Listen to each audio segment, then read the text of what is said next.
তর্কে জেতা বুদ্ধিমানের কাজ নয়, বুদ্ধিমানের কাজ হলো তর্কে না জড়ানো।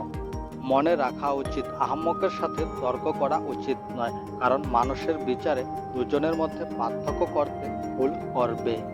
দারিদ্র্য, রোগ, দুঃখ, বন্ধন এবং বিপদ এসব কিছু মানুষের নিজের অপমান স্বরূপ বৃক্ষের ফল।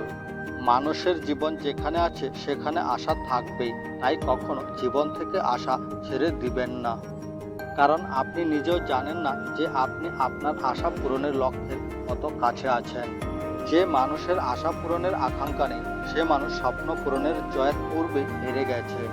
মনে রাখা প্রয়োজন, যিনি জিনিয়াস তার 1% অনুপ্রেরণা, বাকি 99% তার পরিশ্রমের ফল। নিজের লক্ষ্যে স্থির থাকুন, লক্ষ্যপানে এগিয়ে যান, তাহলে আপনাকে কোনো বাধা আটকাতে পারবে না। কোনো সমস্যা আপনাকে আটকাতে পারবে না, আপনাকে কোনো মানুষ আটকাতে পারবে না। আপনাকে লক্ষ্যে কেউ আটকাতে পারে, সেটা হলো একমাত্র আপনি।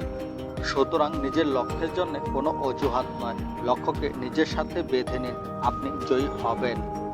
মনে রাখবেন, আপনি কে বা আপনার কি আছে তার উপর আপনার সুখ নির্ভর করে না, তবে আপনার সুখ নির্ভর করে আপনি নিজে কেমন চিন্তা করেন তার উপর। কোনো কাজ শুরুর জন্য নতুন দিনের প্রয়োজন হয় না, প্রয়োজন শুধু নতুন মানসিকতার। অসাধারণ কাজগুলি শক্তি নয়, ধৈর্য দিয়ে করতে হয়।